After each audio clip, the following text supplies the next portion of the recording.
آج supreme court of Pakistan نے election commission کی ریویو پٹیشن کو ڈسمس کر دیا اور وہ جو چار کا فیصلہ تھا اس کو اپہولڈ کر دیا، اور چار کے فیصلے کی تفصیلی فیصلہ پچھلے دنوں ریلیز ہوا جو آپ نے دیکھ لیا تھا، اور وہ تفصیلی فیصلے میں جو ثابت کیا اور ڈکلیئر کیا سپریم کورٹ آف پاکستان نے کہ الیکشن کمیشن آف پاکستان نے جمہوریت کو ڈیریل کیا ہے۔ الیکشن کمیشن آف پاکستان نے غیر آئینی اقدامات کیے ہیں، آئین کو ایکچولی اینڈ پریکٹیکلی معطل کیا ہے، اور نہ صرف یہ کہ یہ انہوں نے اپنی اوتھ سے روگردانی کی ہے،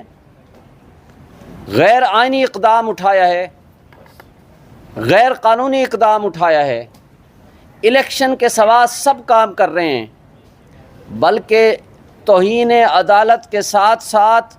ان کے خلاف آرٹیکل 6 کی پروسیڈنگز ہو سکتی ہیں۔ آج 2 صوبے غیر آئینی طریقے سے چلائے جا رہے ہیں،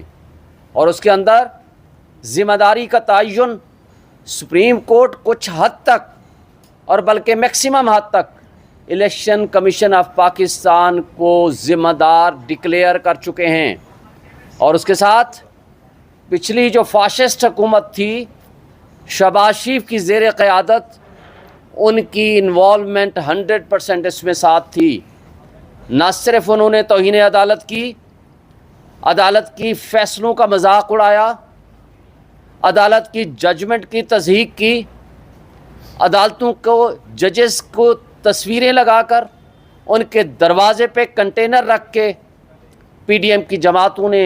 سپریم کورٹ کی توہین کی، پارلیمان میں کھڑے ہو کر آرٹیکل 68 کی وائلیشن میں وہاں ججز کے اوپر نہ صرف تنقید کی، ان کے کنڈکٹ کو ڈسکس کیا اور سپریم کورٹ کے فیصلے کی تضحیک کی، اور سپریم کورٹ کے فیصلے اور آئین کو ریزولوشن آف دی اسمبلی کے ذریعے نلیفائی کرنے کی کوشش کی۔